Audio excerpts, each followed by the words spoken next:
திருச்சியில் நடந்த issue maximum உங்கள் எல்லாருக்குமே தெரியும். என்னன்னு பார்த்தீங்கன்னா, ஒரு நர்சிங் காலேஜ் பொண்ணுக்கு வந்து தவறான சிகிச்சை பண்ணிட்டாங்க, அதனால அவங்க உயிரே இழந்துட்டாங்கன்னு சொல்லி ஒரு 2 நாளாக ப்ரொட்டஸ்ட் பண்ணிட்டு இருந்தாங்க. இதுக்கோசரம் ஒரே ஒரு கேள்வி தாங்க இதுலேருந்து.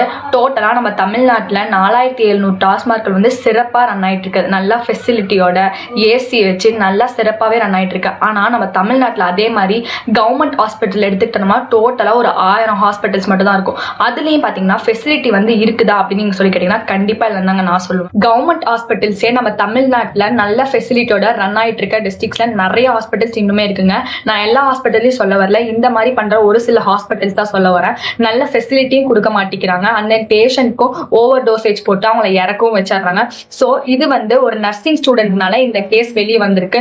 இன்னுமே 2 monthsக்கு முன்னாடி ஒரு சின்ன குழந்தைக்கும் இதே மாதிரி ஓவர் டோசேஜ் போட்டு அந்த குழந்தை இறந்திருக்கு. அந்த நியூஸ்லாம் இன்னுமே வெளியே வரல. இன்னுமே நிறைய கவர்மெண்ட் ஹாஸ்பிட்டல்ஸ்ல காசு வாங்குறாங்க அப்படின்னு சொல்லி கம்ப்ளைண்ட் வந்துச்சு. உன்னோட குழந்தைய பார்க்கணும்னா 1000 ரூபா கொடு, இன்னும் ஸ்கேன் எடுக்கணும்னா 800 ரூபா கொடு அப்படின்னு சொல்லி சொல்றாங்க அப்படின்னு நிறைய கம்ப்ளைண்ட் வந்துச்சு. இந்த மாதிரி உங்ககிட்ட ஏதாவது பண்ணாங்கன்னா அவங்க மேல லீகலான ஆக்ஷன் எடுக்க முடியுங்க. ஸ்கிரீன்ல தெரியுற இந்த நம்பருக்கு நீங்க கால் பண்ணி உங்களோட குறைகளை சொல்லலாம். அதுல நான் கமெண்ட்ல வந்து பின் பண்ணி வைக்கிறேன்.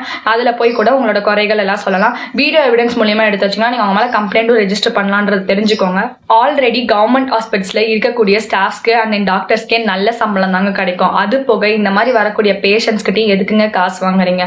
இதை பத்தி நீங்க என்ன நினைக்கிறீங்க அப்படின்னு சொல்லிட்டு கீழே கமெண்ட் செக்ஷன்ல சொல்லுங்க. தேங்க்யூ ஃபார் வாட்சிங்.